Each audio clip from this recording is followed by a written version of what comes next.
Welcome to the Poetry Box Live. I'm Shawn Aveningo Sanders, and I'm thrilled that you could join us for a little poetry on this beautiful spring day. For those of you who may be tuning in to our show for the first time, my husband, Robert, and I run an independent press known as the Poetry Box.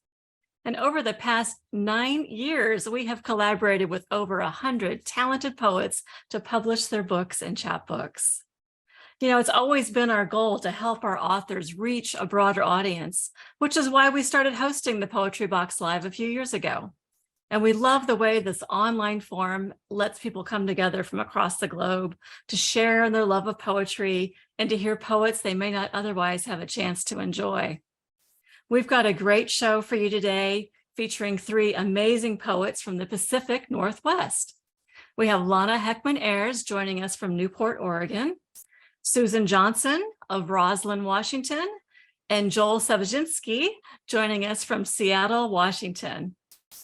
So let's get started with our first featured poet.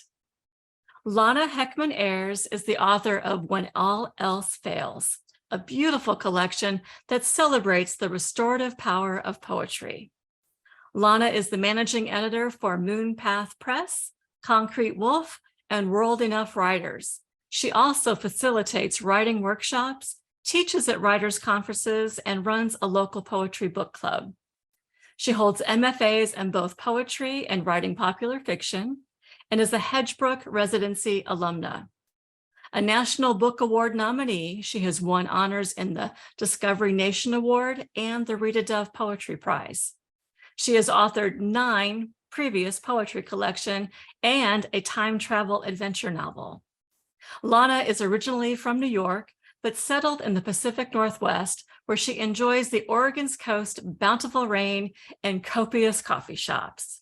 And if you ask her her favorite color, she'll simply reply, it's the swirl of Vincent van Gogh's Starry Night. Please welcome Lana Hechtman Ayers. Thank you so much, Shawn. I'm so grateful to the Poetry Box, to you and Robert for publishing this collection. It represents so many years of work, and it's so delightful to have it out in the world. And I'm also honored to be reading with my fellow Poetry Box poets, Joel and Susan, whose books I've read and admire greatly. And I thank all of my friends and all of my new friends, I hope, who are joining us today for being here for this reading. The first poem is called Queens, New York, 1972.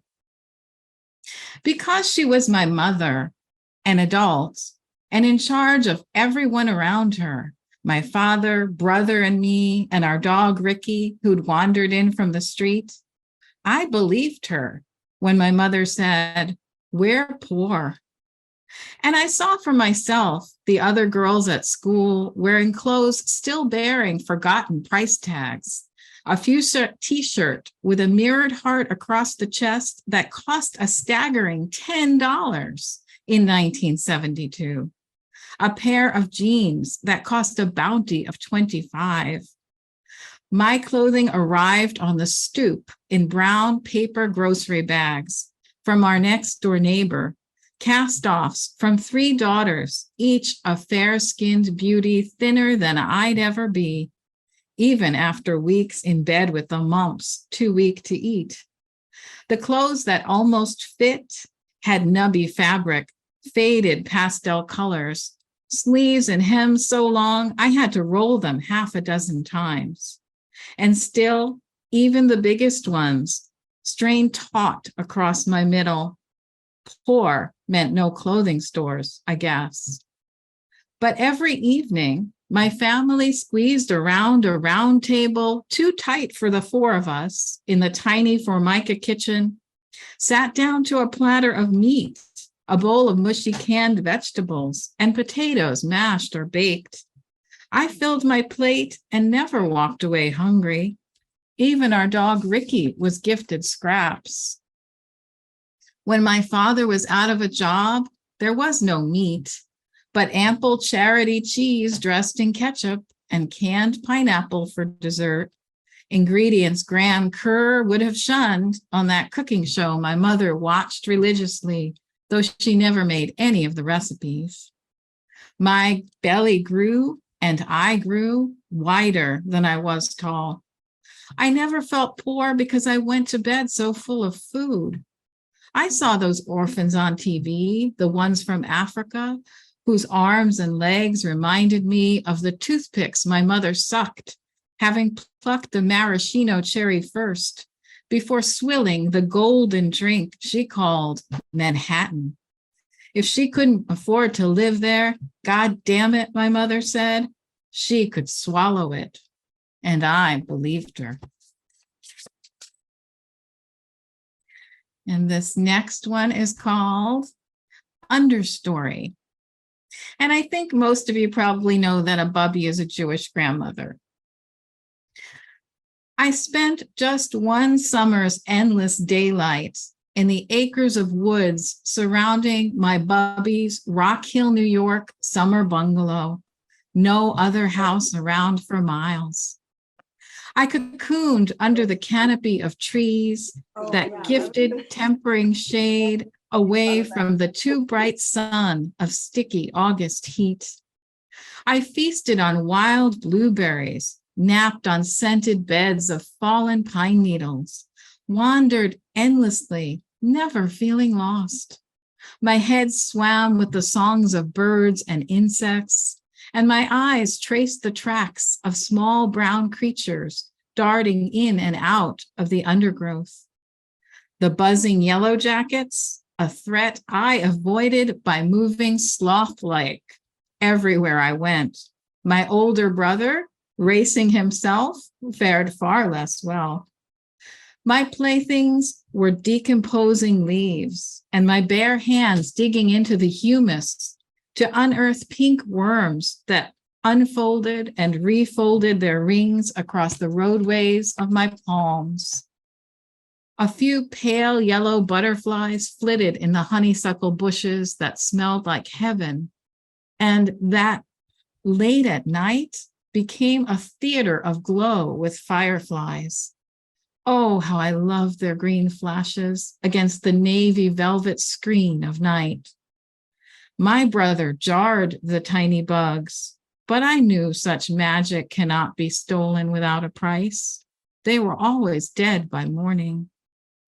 Forced to go to bed before the show ended, I stood on my lumpy mattress staring out the window, hoping for another glimpse or two of that cool lightning. But I always fell asleep, just as the moon filtered into the small dark room, casting a bridge of brightness across the white satin-edged coverlet. I never discovered where that moon path could lead me. And we're moving a little out of childhood into more grown-up poems. This is called My Window is a Doorway to the Sky. A doorway to the blue of 2 blue sunlit days, doorway to the haze of overcast, doorway to the raindrops that climb my window like ladders of clear beads. I climb through the door that is my window into weather, my Icarus mind hovering amid cumulus, stratus, nimbus, invisible to crows. I'm slow to come back inside. The window over my desks, a direct exit from my body. One windy day, I became a kite, flicking my own tail in delight like a bright comet. One snowy day, I glistened with myriad crystals and knew my heart to be made of melt. Evenings, my window is a doorway to the moon, where I float on its lake of buttery light, white as a moth. A doorway to the stars, each a silvery drop of God's tears. This is my happiness. I step out of the window that is a door into the great sky and become the undershadow of every poem's true light. And this is called I Have Never Known Who to Pray to. Instead, I watch the way light closes and opens throughout the day, like blinds. I watch how some birds require more effortful flapping to stay aloft, like those poor plump ducks. Meanwhile, the Coke bottle-shaped bodies of seagulls, no more svelte, spread their wings like wide white cloaks and glide. I watch how the wind sends coded signals through the leaves of alders, flashing them like silver coins lifted by green hands. I watch until dark comes on with its soft incandescent glow, a sapphire that deepens to sea ink. Then I close my eyes and the blood within my eyelids blooms like roses. This next poem comes out of being a lifelong insomniac, even as a child, couldn't sleep, and also expresses my oddball preference as someone who loves the rain way more than the sunshine. This is called The Loveliest. The milk of moonlight spills silently across the night yard, a slight rustling in the underbrush. Being awake at such blue hours, my thoughts grow vibrant as counterpoint to lightlessness. The air is cool and crisp, scented with leaf mold and fallen pine needles, the mulled wine of many seasons living in one place. I keep the porch light off, allow my eyes to adjust to night sky. Stars, silver and red, coral and gold, twinkle against the many-fathomed sea of space above. Even overnight clouds glow as if lit from within. As a child, I lay on the lounge chair so many restless summer twilights, seeking rare meteor streaks, and secretly aching for the spaceship to come fetch me back to my true home planet, where sunshine was a myth, or the very least shunned. 60 insomniac years on Earth, and I'm finally acclimated to a middle-of-the-night life, mostly with ice cream cones and old black and white Capra comedies. Yesterday, I walked in 3 a.m. rain with my little shadow-colored dog, she a sniffing machine, me a wet sled being dragged along. Dry cemetery hours, I'm often melancholy for the pitter-pat on the roof, the sight of drops rippling wide arcs across oil-dark pooling puddles. This overnight, I woke after only an hour's rest, got dressed, and took myself outside for yet another meditative tour of night tide. There's peace in the rhythmic twitter of insects, plaintive wisdom in the stark cries of nocturnal birds and beasts. Should you care to come visit me soon, I'd be happy to share with you the loveliest of unsleeps. And this is my final poem. I thought I might also have titled it 3 Arms, but that didn't seem like the right title. It's actually called Where I Write From. From seasonal confusion, it's May with overnight freeze mornings these last 3 days. The sky sighs white, squirrels hang upside down, and the air smells of cinnamon and burnt rubber. From under my desk, where the shadows speak spider and a dozen pens have gone to die, there's a steady hum from the internet cable, like a hornet's nest just before the storm of stings. From sleeplessness and dreams of exams I've not studied for. Life comes with no official manual, does it? Or if so, can anyone tell me where to obtain a copy, preferably used? I'm a fan of margin notes and stains in the shapes of swans that could either be tuna salad or PB&J. From dread, More test appointments looming ahead, from off the scale to undernourished. Medicine is an art, but there are no medical museums I would willingly visit. Give me a Rothko, a Van Gogh. They are the true apple a day. From transition, one address to the next. Somewhere else my packages still won't arrive, and the neighbors will operate heavy machinery at 5 a.m. From my next life, where there are ice cream shops on every street corner and the sky rains coffee. And guess what? I have that extra hand I've always needed. Wish you were here. Thank you.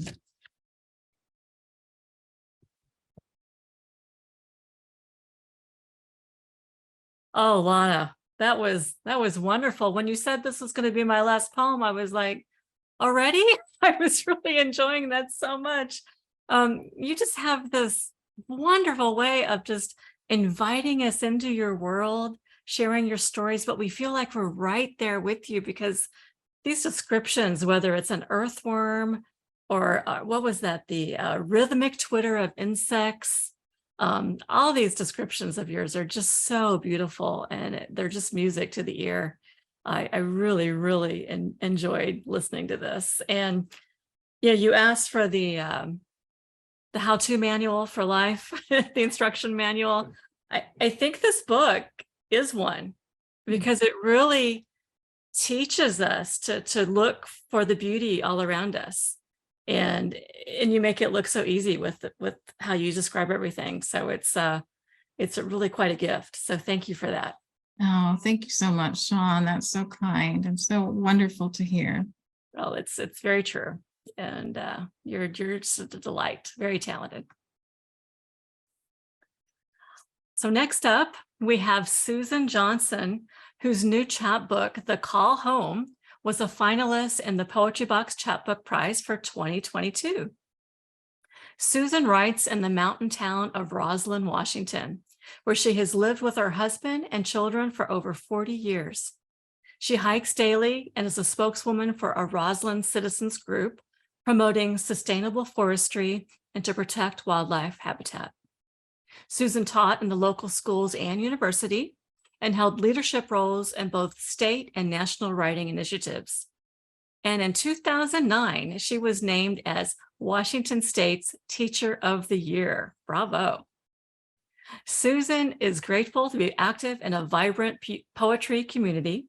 Her work has appeared in Cirque, Earth's Daughters, Poetic Shelters, Poets Unite, Raven Chronicles, Windfall, and the Yakima Coffee House Poets. Please welcome Susan Johnson. Thank you, Shawn. Thank you for that kind introduction. And thank you for the hospitable expertise and your gifted midwifery, truly, of bringing birth to my first published chapbook. I so appreciate working with you. And thank you, Robert, as well. Thank you to my son, Dylan, whose stunning painting is gracing the cover of the book. I'm so grateful for that. Thank you to all of you who have joined us today. I'm just filled with appreciation and love for all of you. Thank you to my family, to my poetry group, to my mentors, to my friends, all of you who guide me to be who I am. And thank you to my husband, Doug, who's sitting in this room with me, not on Zoom, but here in person. And I thank you for being always available to review any draft at any time for as long as I need it. So I really grow from that. I'm going to read you a sampling of poems from the book, which gives glimpses of the bond among 5 generations of women in my family and also among the natural world as well. I'll start with the very first poem. It's called Along Scatter Creek. The epigraph is a Japanese proverb which says, "The pebble in the brook secretly thinks itself a precious stone." And Aren't we each a pebble, stone broken long ago, one piece of great formation, purified in mountain melt, ground by glacier flow, tumbled, rushed into eddies, under rapids, shaped, polished, magnified in water, jewel among jewels, as light as the weight of God? Thank you. And this next poem goes back to, reminds me, Lana, of you going back to your young times. I so appreciated your poetry, and go back as well to young years. This is probably 3 years old. 1952. In the officers' quarters at Camp Lejeune, on the edge of the grass, under thickness of hedge, in softness of shadow, I knew wilderness, was certain I could stay forever.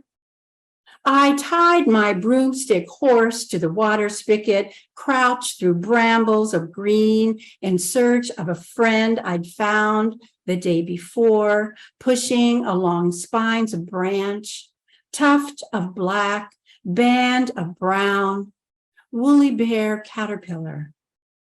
From the pocket of my sundress, I pulled the string I'd snipped from tangle in the kitchen drawer. With the sureness of my mother's hands braiding my hair, I wound the string behind his head into a loose leash. I guided him through rocks and roots, his furriness focused on me with quiet attention. Away from the cries of the baby, the rain of my sisters, echoes in the empty well of my father's absence. You know, I loved that caterpillar and he loved me.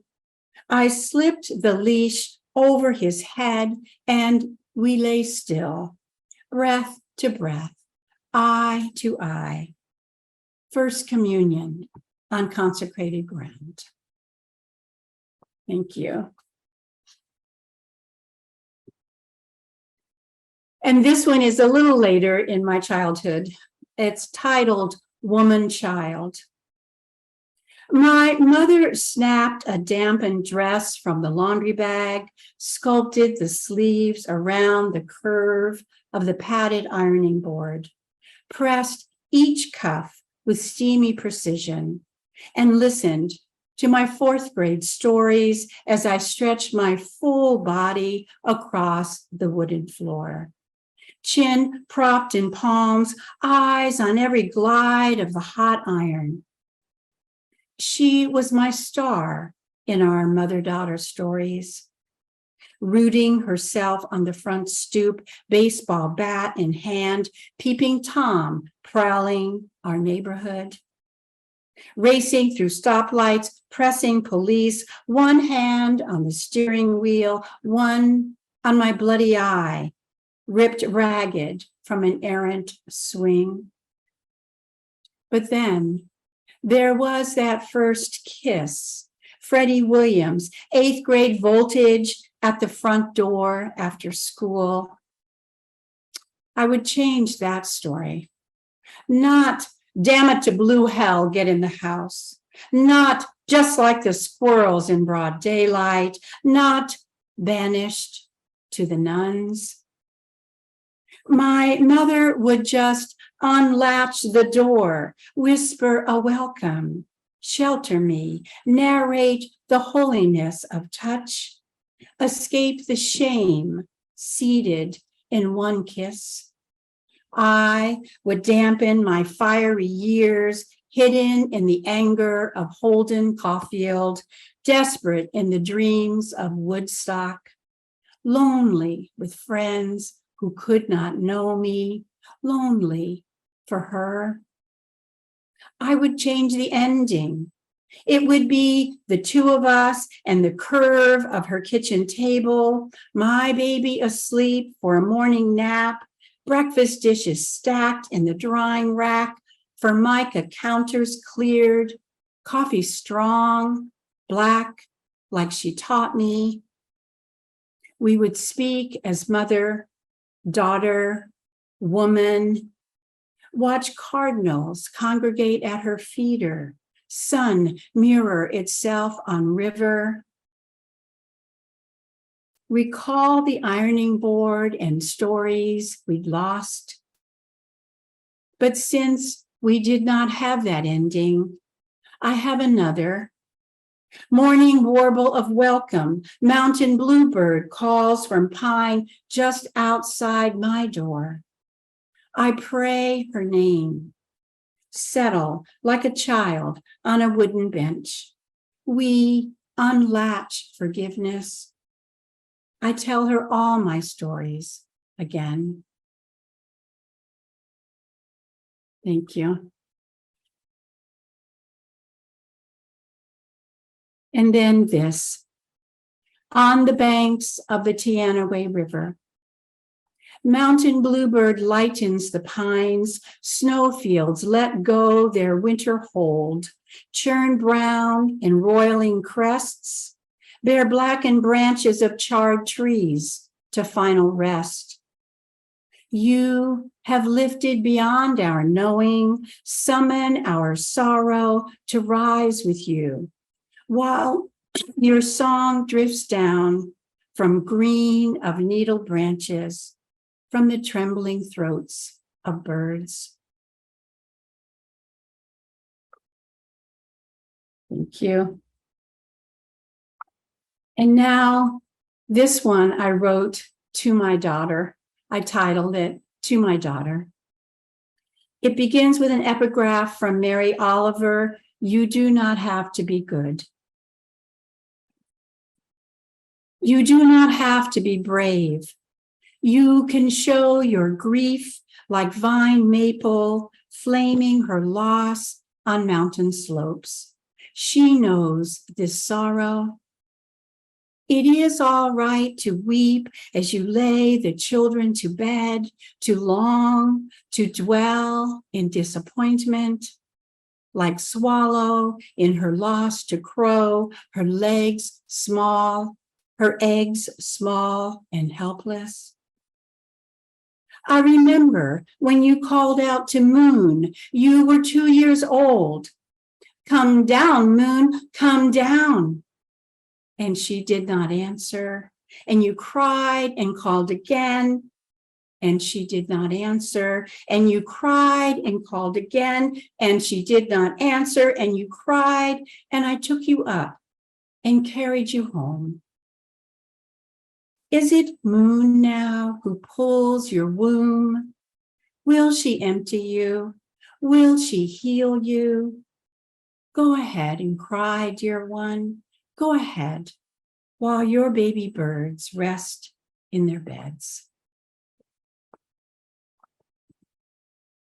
Thank you. And this is about our oldest granddaughter, and it's titled The 9th Month. Our oldest granddaughter, expecting her first, prepares her nursery, clean sheet on clean crib, diapers stacked in 4 columns, tidy on the shelves.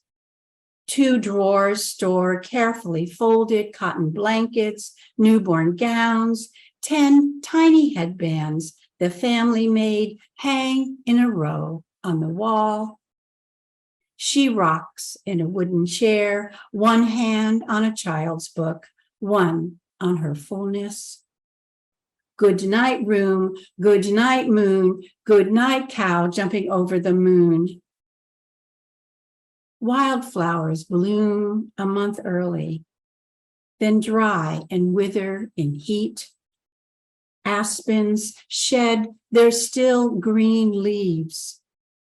Baby stirs in her womb at the sound of her voice.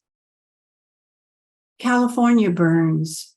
Alaska, Canada burn. Washington, Idaho, Oregon burn. 4 fires ignite to the north. Helicopter thrums overhead. She shuts the nursery window as smoke seeps through the screen. Thank you. And this about a younger granddaughter. It's titled, This I Know. Today, on a walk to the river, my granddaughter plucked 2 Oregon grapes from clusters near the trail. We giggled, our tongues bitter blue. We watched the salmon drift in clear and shallow waters, slow, weary, nest diggers, scales scraped white. The dead, their skins translucent as ghosts, haunted the stretch of river's edge as far as we could see. This I know. The salmon dead, 1,000 eggs, the jade green current, blue stain on a child's hand. Thank you. And this, thinking of other young grandchildren as well.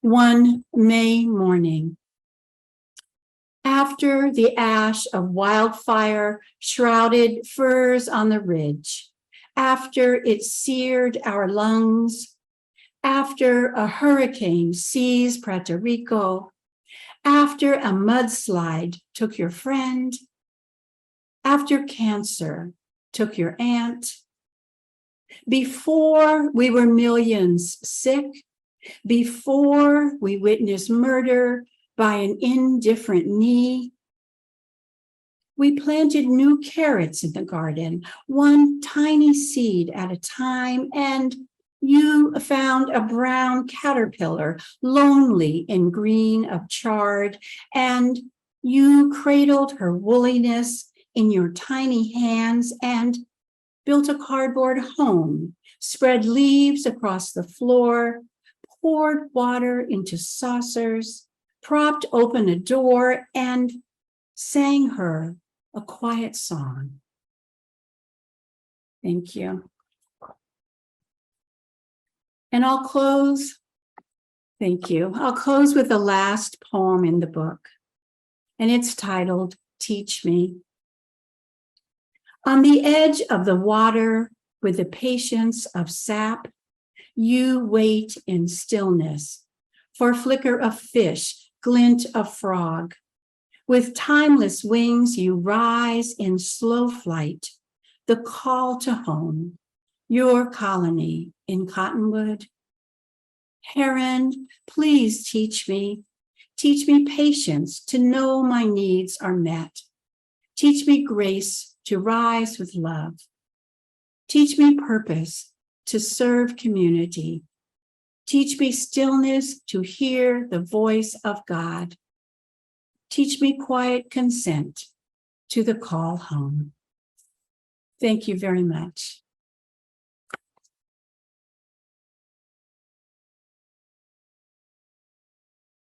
Oh, Susan, thank you so much for sharing these just lovely, lovely poems. I mean, there's so many things to love about this book. And, but I think most is I love the quiet reverence and just the gorgeous imagery and just the way you celebrate all life's smallest details, and you just wrap them in this blanket of tenderness, and you share these heartbreaking stories, but yet we're lifted at the same time. And it's just really, really special. And that poem for your daughter, oh my goodness, that's just perfect. That's the perfect Mother's Day weekend poem now, isn't it? That was just beautiful. So thank you so much for sharing with us today. Thank you so much, Shawn. Thank you. Our final poet today is Joel Savishinsky, author of Our Aching Bones, Our Breaking Hearts, which explores the physical, emotional, and spiritual aspects of getting older. When Joel published the first poem from this collection at age 40, he was a young anthropologist and gerontologist who never thought he'd grow old. 4 decades later, he smiles at his earlier lack of imagination. For half a century, his research and teaching have taken him to live with elders in Arctic Canada, the Caribbean, North London, South Indian villages, and American retirement communities, places where he has come to love the grit, humor, passion, outrage, and honest perplexity of older people. In addition to authoring 2 award-winning books about retirement and aging, he has been transforming his experiences with aging into poetry, stories, and essays. He and his wife, Susan, live in Seattle and are active in community and political work, while also helping to raise 5 grandchildren. Please welcome Joel Savishinsky. First, let me thank friends, family, even some former students for being here today to join us all. And I also wanted to thank Shawn and Robert for their remarkable ability to make each author feel special, as if his or her book was the only one they were publishing. I wrote these poems because I feel we all experience aging long before we become elders. Our ties to our parents, our grandparents, and others compel us, even when young, to start contemplating the process of growing old. I want to share 4 poems with a focus first on the aging body and mind, and then the realms of the heart and spirit. The first poem is about the pain, anger, affection, and perplexity found in the nursing homes where I worked, volunteered, and did research for many years. It is written in the voice of a nurse I came to know well, and in her honor is entitled Nursing the Books. I have some who eat to live, others who live to eat. My job is to feed both appetites, not let one get in the way of the other, and when time dismisses the last ambiguity, to try to help them die. Those who want to get to the end refuse to eat.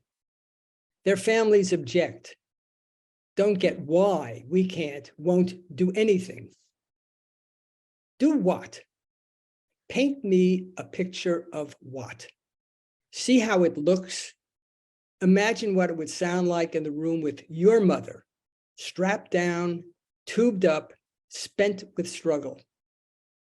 Want to sign her up for that? Want me to run this show? For whom? For how long? This curve of marks on my right arm, faded since the scabs fell off, where Mr. Felsen bit me when I was trying to button his shirt. He was angry, didn't want to go for a walk. But did he know what he was doing? Who knows? I guess I'm asking you, what does it mean to know when you're like him? Well, ask a philosopher like Professor Wolander over in the memory care unit. She's got a booming voice and personality, doesn't know her own name most days, but can quote Cicero at length in Latin and address everyone and no one with a mind twister like, consider that the same 3 letters, O-N-W, make up the words now, own, and one. What does that tell us, she wants to know, and ask for your help. Maybe tomorrow she'll have an answer, what she calls, quote, a theory of knowledge. Just like the day she laughed trying to teach me how to spell and say her favorite $100 word, epistemology. Meanwhile, knowing what I don't know, I wear the scars of uncertainty as sure as I do the scars from the sharp edge of Felsen's incisors. At the end of most shifts, I don't tally up the indignities of that day, the injuries or the insults or assaults, those deliveries from residents or their relatives needing to administer blame for their own pain or helpless witness. Uncounted, I bundle them in my gym bag, take the bus, push the door of my small house open, and drop my load by the cat's litter box. I go to the low bookcase near the couch, grab a pulpy, no longer readable paperback, one of what I call my deranged books, and I throw it against the wall. Then another, maybe two more, until my shoulders drop and my breath eases down to shallow. I let the novels lie where they fall. After dinner, I will put them back, try to smooth the bent over pages, which have turned as yellow and as brittle as old skin.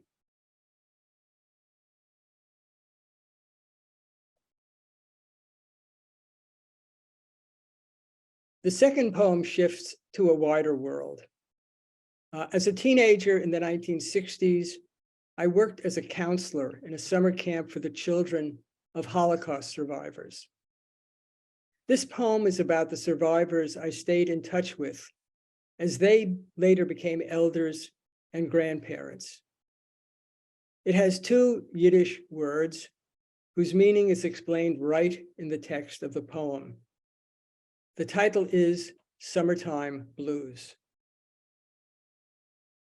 It is what the parents could afford: a defunct summer camp in the Catskills, its musty cabins rented and restored, home for a season for 94 children, the remnants, transplants like themselves, survivors of other people's dreams, of all the burnt offerings made from Europe's madness. On the warm August weekend of family visiting day, mothers and fathers arrived in their taxis, old Pontiacs, and delivery trucks, carrying boxes of chicken and salads, baskets of challah, thick accents, rolling up their sleeves in the heat, laying out lunches, while history's silent numerals mutely watched in blue from their forearms.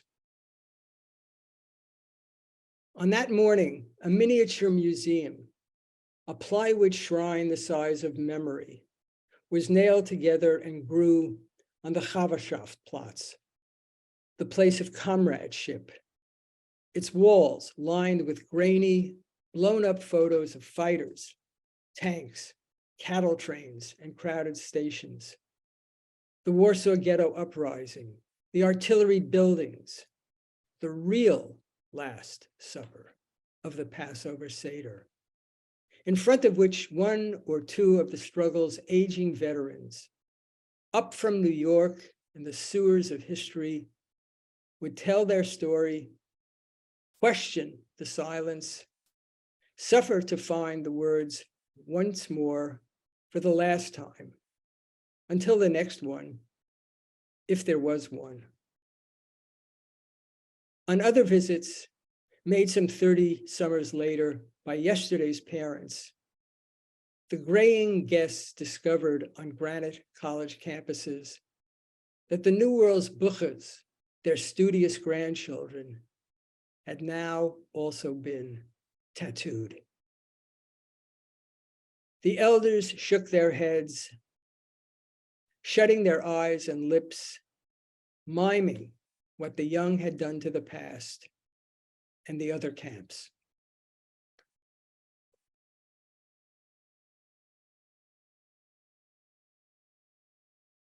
This third poem is a short one, and it's about a daily experience that many older people like me have, and is a humorous look at how our mornings often begin. It's called Waking Up at 77. You're not complaining, just reporting. You lie there, keeping still and wait, not moving, because you know as soon as you change position, something will hurt, and you don't want to know what that something is today. Curiosity has become very discreet and sleep the rarest of pleasures. Rip Van Winkle must have known all this. No waking, no questions, no pain. The day can wait.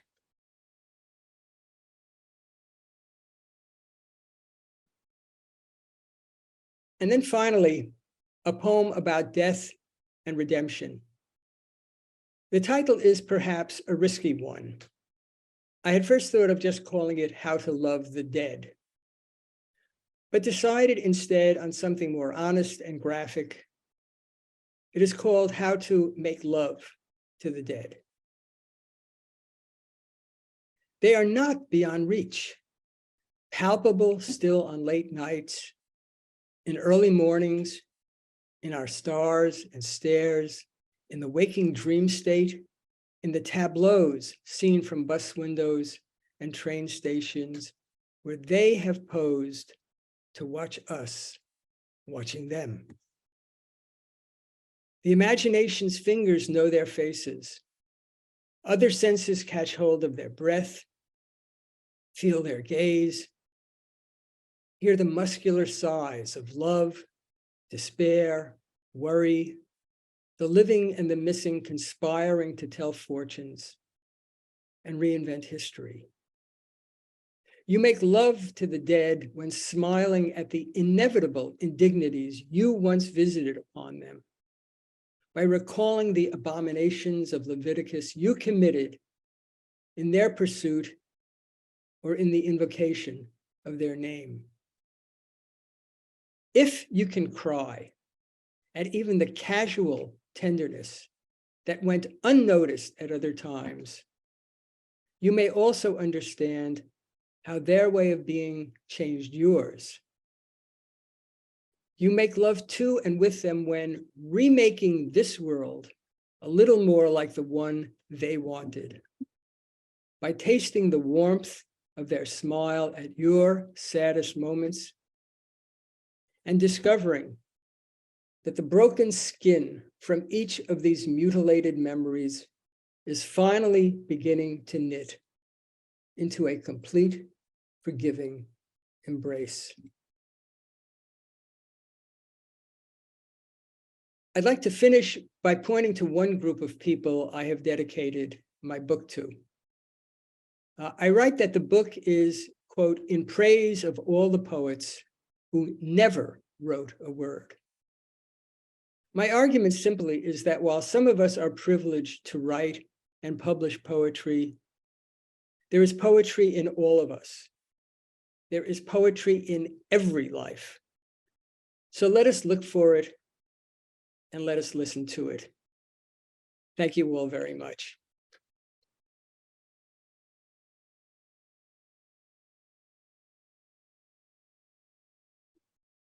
Oh, Joel.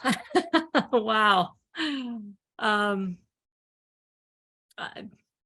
love these poems. I love these oh so human stories. I wish everyone, young, middle-aged, old, could read your poems, would read your poems. They're quite moving. They're quite, they're everything. They're funny. They're, oh my God, they're heart-wrenching. I mean, they just make us feel so much. They make us realize so many things that maybe we don't think about until we're actually in that situation ourselves. And, you know, it's hard to face this idea of getting old, and it really does sneak up on you, and it sneaks up on you really fast. And boy, when it's here, it's like a freight train. I mean, I'm already feeling it, man. I'm like, whoa, what? I thought I planned for this. I thought I did all the right things that were going to prevent this and this and this. And I'm like, no, that waking up in the morning and everything hurts and you got to try to face the day. I'm there. And the nurses that work with the elderly and go through all these trials and tribulations and everything. I mean, there's just so much here. And I think this is just one of these books that I'm going to turn to over and over again whenever I need a compassionate dose of humility or humor. And you're absolutely right. There's poetry in all of us. There's poetry everywhere. And you certainly found it and gave it a wonderful framework. So thank you, Joel. It was really quite special. Well, thank you very much, Shawn. I jokingly said to someone the other day that the poems in this book are really only meant for three kinds of people. Those who are getting older, those who know someone who's getting older, and those who are in denial about getting older. Anyway, thank you again very much. I think that covers it quite well, Joel. Oh gosh, what a great day. Let's have a giant round of applause for all of our readers. Oh my gosh, I want to thank our three very talented poets, Lana, Susan, and Joel. Thank you. And thank you, our audience, for supporting these wonderful authors and joining us for another edition of the Poetry Box Live. We are going to take a break for the summer, but we will be back with another show in September. So if you're not already signed up for our newsletter, please, if you want to keep up to date on upcoming shows, new releases, submission opportunities, just go to our website, thepoetrybox.com, and at the bottom of every webpage, you'll find a sign-up form for the newsletter. Well, thank you, everybody. This was a wonderful show, and have a wonderful rest of your weekend and celebrate all those great moms out there. Hey. And we'll see you in a couple months, okay? Thank you. Thank you all. Thank you Thank all. you. Good night. Thank you. Bye-bye. Great reading. Bye, everybody. Bye.